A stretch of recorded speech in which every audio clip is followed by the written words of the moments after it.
Xin chào. Xin chào Vietnam. Thank you. Thank you so much. Thank you. Please. Cảm ơn các bạn rất nhiều. To the government and the people of Vietnam, Trước toàn thể chính phủ và nhân dân Việt Nam, tôi xin chân thành cảm ơn về sự chào đón nồng hậu và lòng mến khách mà các bạn đã dành cho tôi trong chuyến công du lần này. Cảm ơn tất cả mọi người đã có mặt ở đây ngày hôm nay.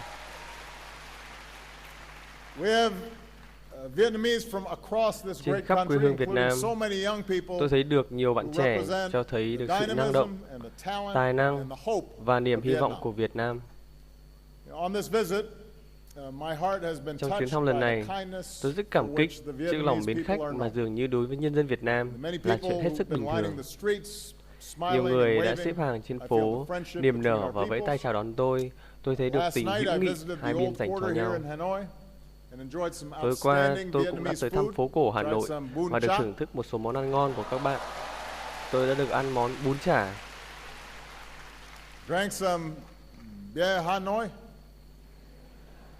Làm tí bia Hà Nội.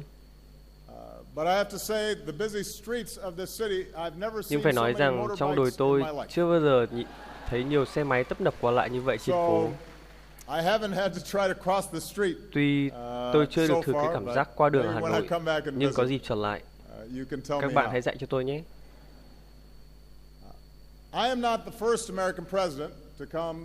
Tôi không phải là Tổng thống Hoa Kỳ đầu tiên tới thăm Việt Nam, nhưng tôi là người đầu tiên, cũng giống như các bạn đang ngồi ở đây, lớn lên khi cuộc chiến giữa hai nước đã không còn.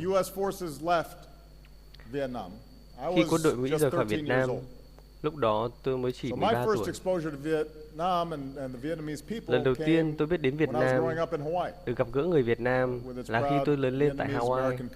Nơi đây có một cộng đồng người Việt kiêu hãnh sinh sống. Ở Việt Nam cũng vậy. Có nhiều người trẻ hơn tôi rất nhiều. Như ở độ tuổi của hai công chúa của tôi, lớn lên chỉ biết đến hòa bình và một mối quan hệ bình thường giữa Việt Nam và Hoa Kỳ.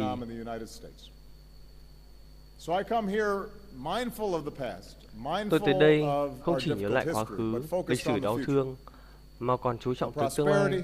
Chúng ta có thể cùng nhau thúc đẩy sự thịnh vượng, an ninh và phẩm giá của con người. Tôi cũng đến đây với lòng tôn trọng sâu sắc đối với di sản cổ xưa của Việt Nam. Qua nhiều thiên niên kỷ, nông dân đã trồng cấy trên mảnh đất này. Lịch sử Việt Nam đã được tỏ tường trên mặt trống Đông Sơn. Trên dòng sông Hồng, Hà Nội đã tồn tại hơn ngàn năm lịch sử. Vải lụa của các bạn, tranh vẽ của các bạn đã thu hút nhiều quốc gia trên thế giới. Văn miếu đứng đó như một minh chứng cho thấy ước mơ theo đuổi tri thức của các bạn. Nhưng trong nhiều thế kỷ, số phận của các bạn thường do người khác áp đặt. Mảnh đất yêu quý của các bạn không phải lúc nào cũng nằm trong tay của các bạn được. Song, nhưng những dạng tre tinh thần bất diệt của dân tộc Việt Nam được Lý Thường Kiệt đúc kết trong câu thơ Sông núi nước Nam, vua Nam ở, giành định phận tại sách trời. Hôm nay, tôi còn nhớ tới lịch sử lâu đời hơn giữa người Việt và người Mỹ mà thường không được để ý.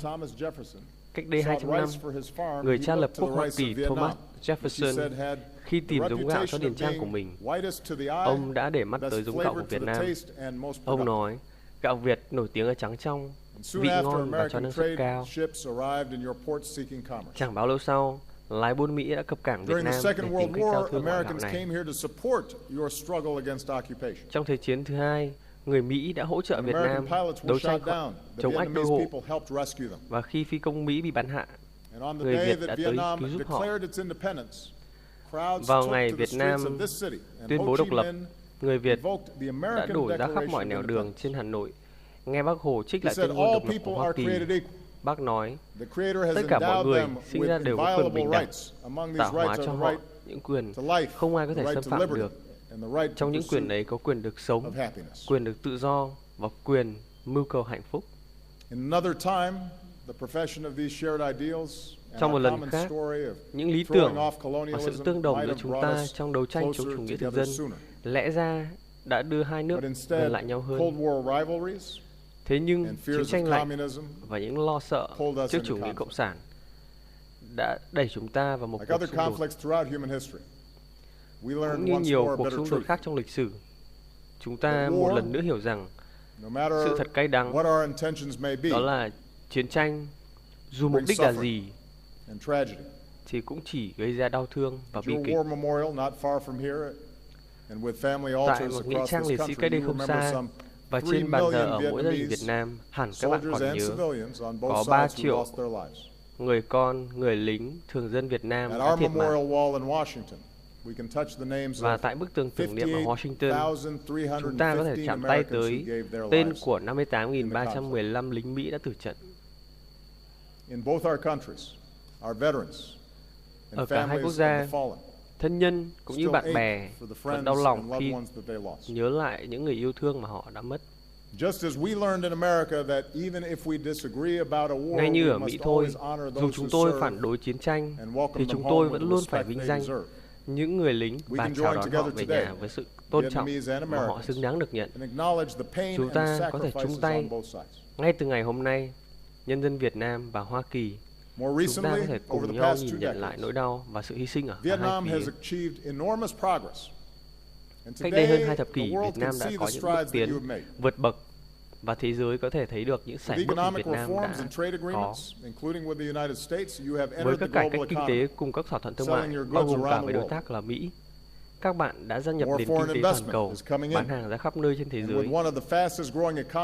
Ngày càng có nhiều nước đầu tư vào Việt Nam, là một trong các nền kinh tế tăng trưởng nhanh nhất châu Á. Việt Nam đang tiến bước trở thành một quốc gia có thu nhập trung bình.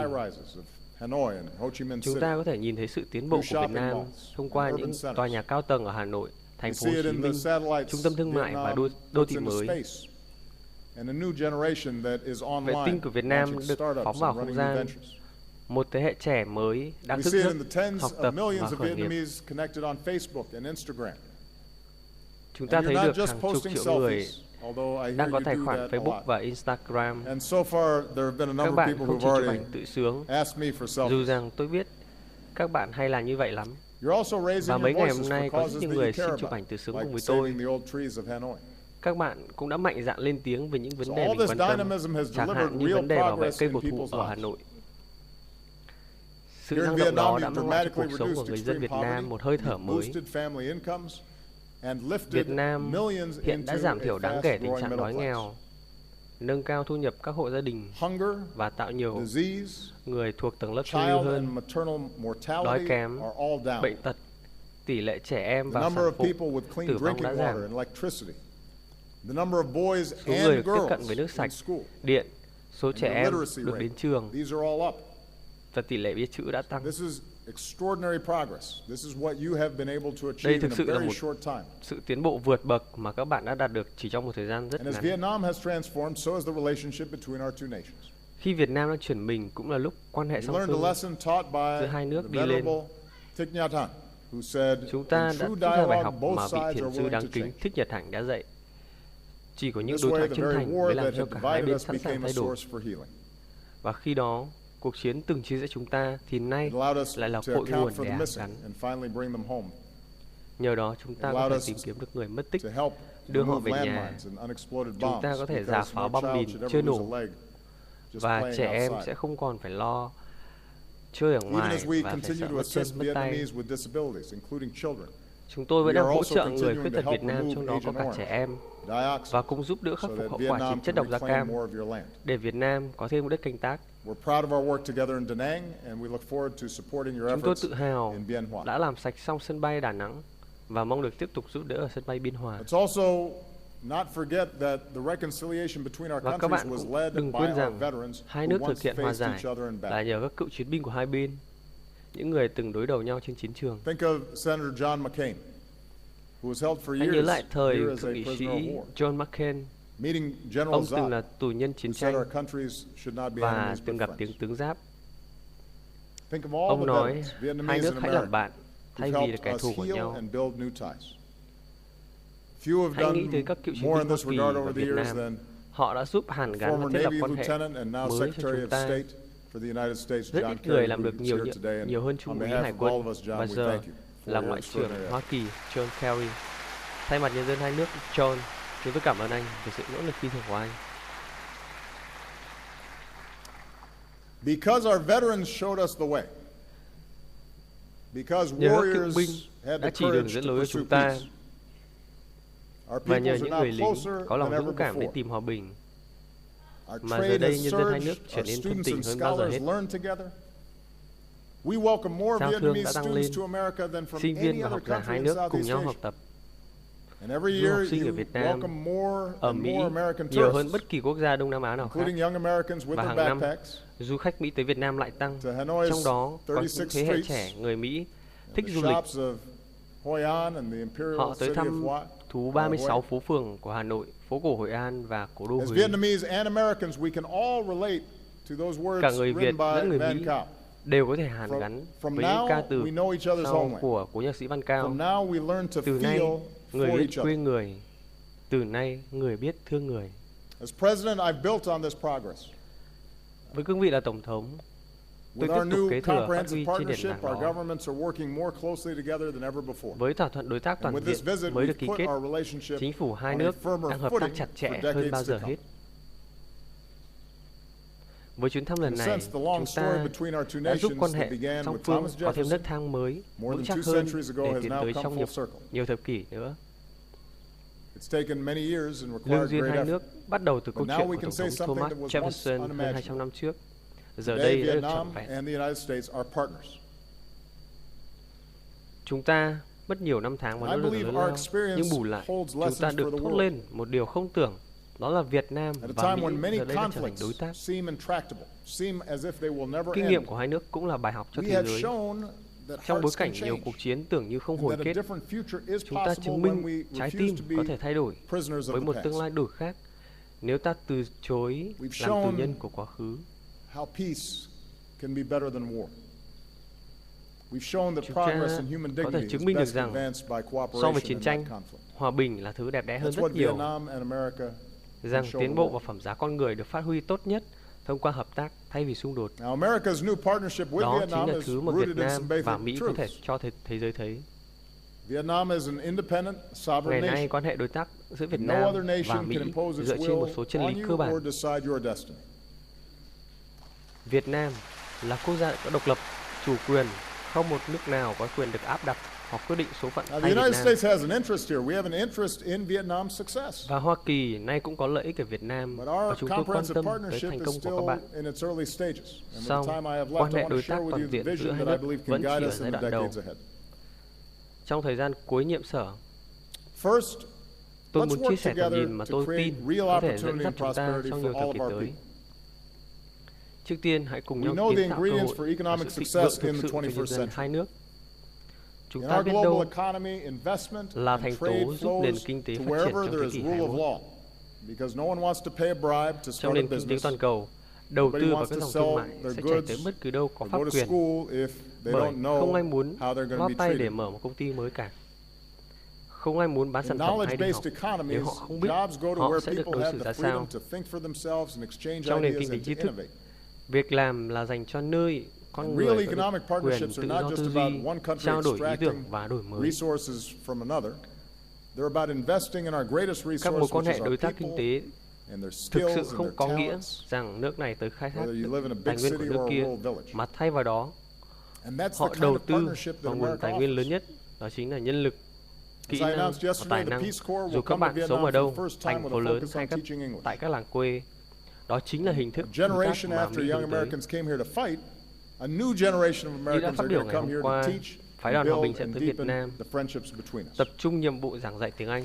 Và trước đây, một thế hệ Mỹ tới đánh chiếm Việt Nam, thì nay một thế hệ trẻ mới tới đây để giảng dạy, xây dựng và vun đắp Some tình of hữu nghị giữa America's hai leading nước. technology companies and academic institutions Một số are tập đoàn joining công nghệ Vietnamese hàng đầu của universities Mỹ to strengthen cùng với training thể in chế giáo dục science, đang hợp technology, tác với đào tạo, engineering, đại học mathematics, and của Việt medicine. Nam để thúc đẩy đào tạo khoa học công nghệ, Because even kỹ as thuật, we keep toán học và y tế. welcoming more Vietnamese students to America, we also Ngay believe cả that young khi people Mỹ vẫn deserve a đang tiếp world-class nhận nhiều education right here in hơn du Vietnam. học sinh của Việt Nam, thì chúng tôi vẫn tin rằng thế hệ trẻ ở Việt Nam xứng đáng có được cơ hội học tập và chất lượng quốc tế ngay trên chính mảnh đất Việt Nam.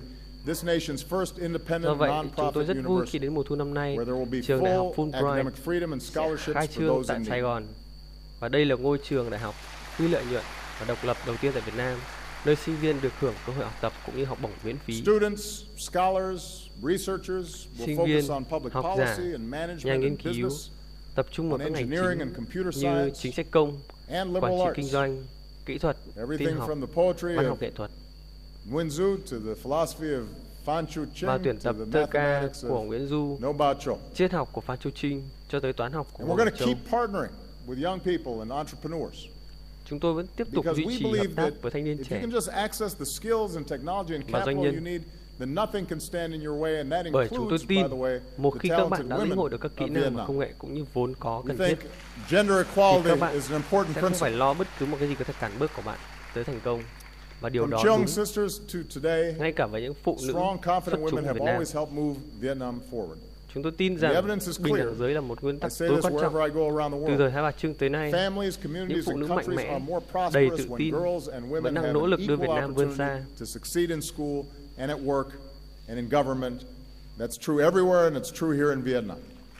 Bằng chứng đã rõ, và đi đâu tôi cũng thấy vậy. Chân lý này đúng với mọi nơi, ngay cả với Việt Nam. Chúng tôi sẽ giúp Việt Nam phát huy toàn bộ tiềm lực của nền kinh tế thông qua Hiệp định Đối tác Xuyên Thái Bình Dương. TPP sẽ giúp Việt Nam bán nhiều sản phẩm hơn ra thế giới, đồng thời thu hút thêm các nhà đầu tư.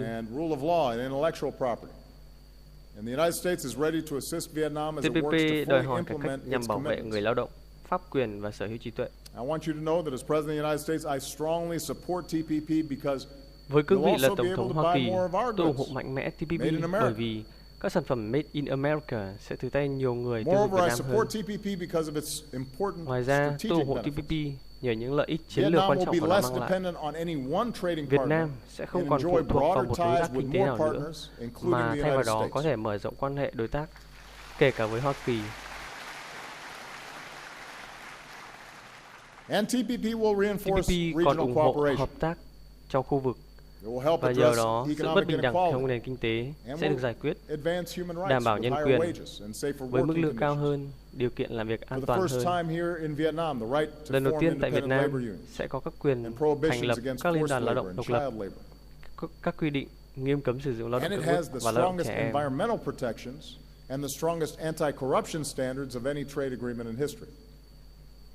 Nhờ vậy mà chúng ta có thêm một lĩnh vực hợp tác mới,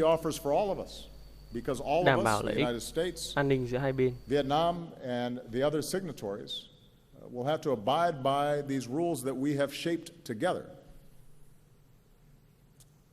That's the future that is available to all of us. So we now have to get it done for the sake of our economic prosperity and our national security. This brings me to the second area where we can work together, and that is ensuring our mutual security. With this visit, we've agreed to elevate our security cooperation and build more trust between our men and women in uniform. Giữa quân đội hai nước.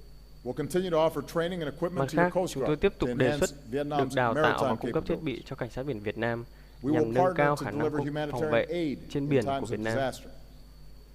Chúng tôi sẽ sát cánh để hỗ trợ cứu trợ nhân đạo mỗi khi có thiên tai ở Việt Nam. Như đã tuyên bố ngày hôm qua, Hoa Kỳ nhất trí dỡ bỏ hoàn toàn lệnh cấm mua bán vũ khí. Do đó, Việt Nam có khả năng tiếp cận khí tài cao hơn, phục vụ cho nhu cầu quốc phòng của Việt Nam. Phía Hoa Kỳ đã thực hiện cam kết bình thường hóa toàn diện quan hệ với Việt Nam.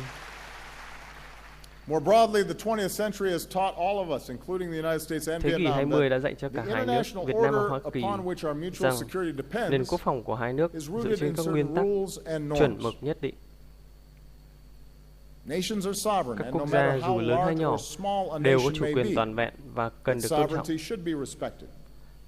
Không một quốc gia nào có thể được phép được xâm phạm. Nước lớn không được o ép nước nhỏ hơn.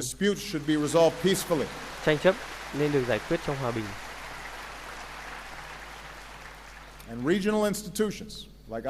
Các thể chế khu vực như ASEAN, Hội nghị Thượng đỉnh Đông Á cần tiếp tục được củng cố. Tôi và Hoa Kỳ đều đặt kỳ vọng vào các tổ chức như vậy. Tôi mong đợi tinh thần tôn trọng và hòa giải sẽ được đẩy mạnh hơn nữa, bởi trong thời gian sắp tới, tôi sẽ là Tổng thống Hoa Kỳ đầu tiên tới thăm nước Lào. Trên Biển Đông, Hoa Kỳ không nằm trong các quốc gia tranh chấp có chủ quyền. Tuy nhiên, chúng tôi sẽ sát cánh với các đối tác để ủng hộ các nguyên tắc cốt lõi, đó là tự do hàng hải, hàng không và thương mại quốc tế, giải quyết các tranh chấp bằng hòa bình thông qua các công cụ pháp lý dựa trên pháp luật quốc tế. Hoa Kỳ vẫn tiếp tục đưa máy bay, tàu thuyền và thực hiện các hoạt động ở những nơi luật pháp quốc tế cho phép và ủng hộ mạnh mẽ các quốc gia thực hiện các quyền đó.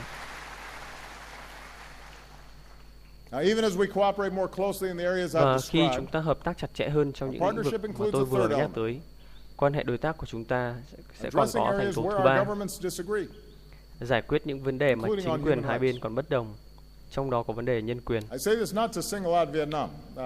Ở đây tôi không nói riêng về Việt Nam. Không một quốc gia nào hoàn hảo cả.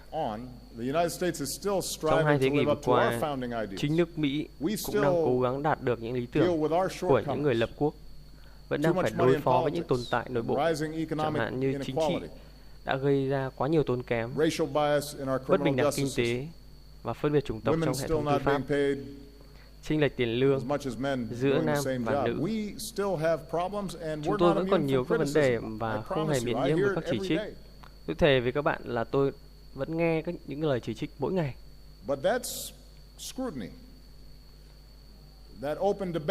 Nhưng với những tranh luận cởi mở và dám đối mặt với khiếm khuyết của mình, mà người dân có thể có tiếng nói để giúp chúng tôi mạnh mẽ hơn, thịnh vượng hơn, công tư hơn. Như tôi đã nói, Mỹ không muốn áp đặt một mô hình chính phủ của mình đến Việt Nam. Những quyền mà tôi nhắc tới không phải là giá trị ở riêng nước Mỹ, mà đó là quyền phổ quát được nêu trong tuyên ngôn nhân quyền thế giới. Và hiến pháp của Việt Nam cũng bao gồm những giá trị đó với nội dung: công dân có quyền tự do ngôn luận, tự do báo chí, có quyền tiếp cận thông tin, bầu cử, lập hội và biểu tình. Mỗi quốc gia đều có nghĩa vụ thực hiện nguyên tắc cơ bản đó và đảm bảo chính phủ phải là người đi đầu thực hiện. So really this is an issue about all of us, each country, trying to consistently apply these principles. Making sure that we, those of us in government, are being true to these ideals. Trong những năm gần đây, Việt Nam đã đạt được một số các tiến bộ. Việt Nam đã cam kết thực hiện luật lệ theo hiến pháp và các chuẩn mực quốc tế mới. Căn cứ vào các luật mới được thông qua mới đây, chính phủ sẽ minh bạch hơn về ngân sách, người dân có quyền tiếp cận nhiều thông tin hơn. Và như vậy, Việt Nam đã cam kết cải cách kinh tế và lao động theo TPP. Đây là những bước đi rất tích cực, và cuối cùng, tương lai của Việt Nam sẽ do chính người Việt Nam quyết định. Mỗi nước có một con đường, truyền thống và thể chế văn hóa khác nhau. Nhưng với vai trò là người bạn của Việt Nam, tôi xin bày tỏ quan điểm của mình. Các quốc gia sẽ thành công hơn khi những quyền phổ quát vừa nêu được đảm bảo.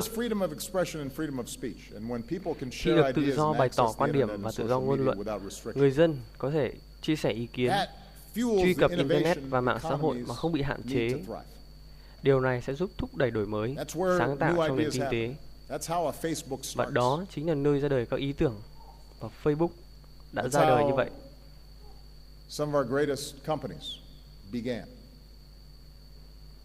Because somebody had a new idea that was different. Bởi khi đó, những ai có ý tưởng mới, họ dám chia sẻ.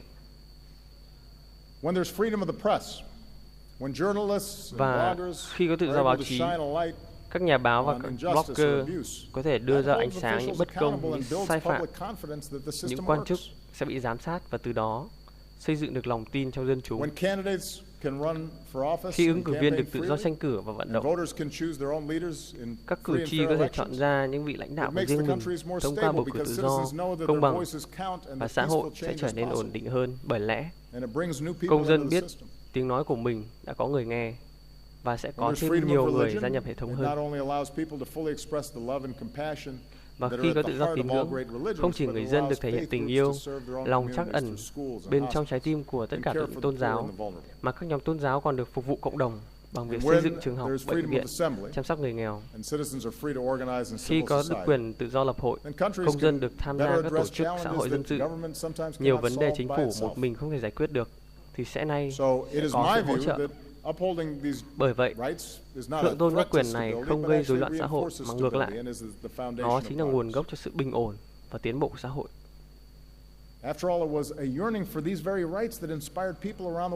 Chẳng phải các dân tộc, trong đó có các Việt Nam, khi đánh đuổi chủ nghĩa thực dân đều mong muốn đòi lại các quyền này sao?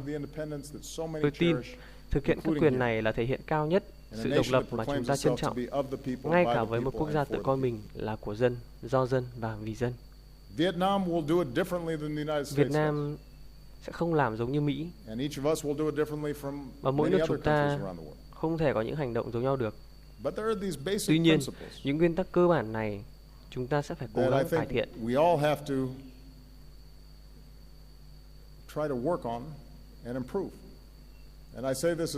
Và sắp giờ nhiệm sở thì tôi có lợi thế là có thể nhìn lại quãng đường 8 năm qua, hệ thống của đất nước Mỹ hoạt động ra sao và tương tác với các nước trên thế giới như thế nào. Và các nước như chúng ta thấy cũng đang cố gắng cải thiện hệ thống của riêng mình. Cuối cùng, tôi nghĩ quan hệ đối tác sẽ giúp hai nước đối phó được với các thách thức toàn cầu mà không một quốc gia nào có thể tự đứng ra giải quyết. Chúng ta sẽ đảm bảo sức khỏe của người dân và vẻ đẹp của hành tinh này. Vì thế, tăng trưởng cần phải được bền vững. Và các kỳ quan thiên nhiên như Vịnh Hạ Long, hang Sơn Đòn cần phải được bảo tồn cho thế hệ con cháu chúng ta mai sau. Vấn đề nước biển dâng sẽ đe dọa tới bờ biển, các dòng sông mà rất nhiều người dân Việt Nam đang mưu sinh. Và do đó, khi hợp tác đối phó với biến đổi khí hậu, chúng ta cần thực hiện cam kết và đã đạt được tại Paris. Đó chính là việc hỗ trợ nông dân, làng mạc và ngư dân thích ứng và sử dụng năng lượng sạch, chẳng hạn như ở đồng bằng sông Cửu Long. Và đây chính là vựa lúa chúng ta cần đảm bảo an ninh lương thực cho thế hệ mai sau. Chúng ta có thể cứu sống nhiều người hơn phía bên ngoài lãnh thổ của đất nước chúng ta, chẳng hạn như giúp đỡ các nước khác về hệ thống y tế, ngăn chặn bùng phát dịch trở thành đại dịch. Và Mỹ cũng sẽ hỗ trợ đào tạo Việt Nam trong việc bảo vệ gìn giữ hòa bình, một chương trình của Liên Hợp Quốc.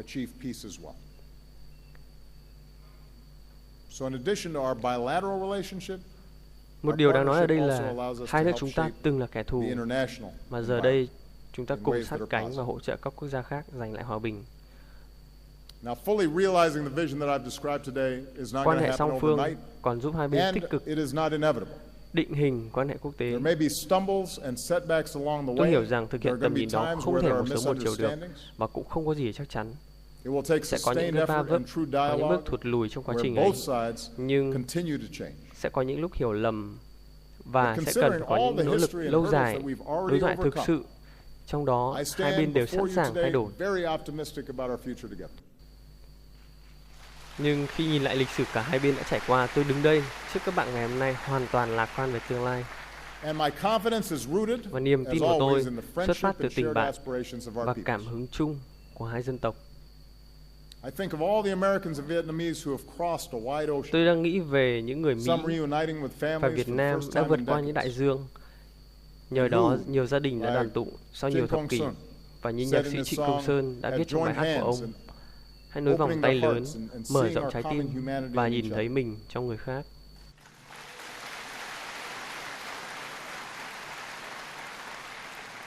I think of all the Vietnamese Tôi Americans đang who nghĩ về succeeded những người in Mỹ every walk gốc of Việt life. đã thành công trong mọi lĩnh vực: Doctors, bác journalists, sĩ, nhà judges, báo, public thẩm phán, servants. công chức. One of them who Một was trong số born họ here đã sinh ra ở Việt Nam wrote me a letter and said, gửi cho tôi "By một bức thư God's với nội grace, I've dung: been able to live the American ơn dream. Chúa, I'm very proud to be an American, tôi đã but thực hiện also very proud to được be giấc mơ Mỹ Vietnamese." của mình, và tôi tự hào là Today người he's Mỹ here. và cũng tự hào là người Việt. Today he's here, back in the nay, country of his birth, because he said anh his trở lại personal quê trái đất passion tổ is improving the bởi life ước muốn của of anh là every giúp cải Vietnamese thiện đời person. sống của từng người dân Việt Nam. I think of a new generation of Vietnamese. Tôi đang nghĩ về So thế hệ many trẻ of của you, Việt Nam. so many of the young people who are here, Nhiều who người are các ready to bạn make đang ngồi ở your đây mark on the đã world. sẵn sàng ghi dấu của mình trên And thế I want to giới. say to all the young people listening, Và với tài your năng, talent, your trí drive, thông your minh dreams, và ước mơ của bạn, in those things Vietnam has Việt Nam everything đã it needs to có thrive. trong tay tất cả mọi thứ. And your để phát destiny is triển. in your hands. Và This định is your mệnh nằm moment, trong and tay các as you bạn. pursue the future that you want, Đây chính I là want thời you to điểm, know that the United States of khoảnh khắc America của will các be bạn. right there with Và you as nếu your các bạn quyết partner định theo đuổi tương lai của and mình, as your friend. nước Mỹ luôn ở bên làm đối tác và bằng hữu của các bạn.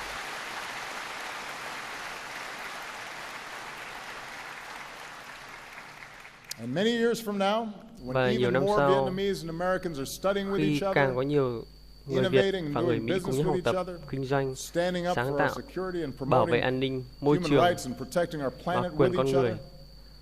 I hope you think Tôi hy back vọng to this các bạn moment hãy and nhớ về khoảnh draw khắc này hope from và hãy the vẽ lên vision hy that I've vọng offered từ today. tầm nhìn mà tôi vừa chia sẻ với Or các if I bạn. can say it another way, Hay in tôi có words thể that nói you những know cách well khác from bằng một câu rất quen thuộc the với các tale of bạn Kiều. trong chuyện Kiều, please take from rằng me this trăm năm token of cũng trust từ đây so we can embark upon của our tin gọi 100-year một journey chút ngày together. làm ghi. Kamun Chakban. Thank you very much. Thank you, Vietnam. Thank you.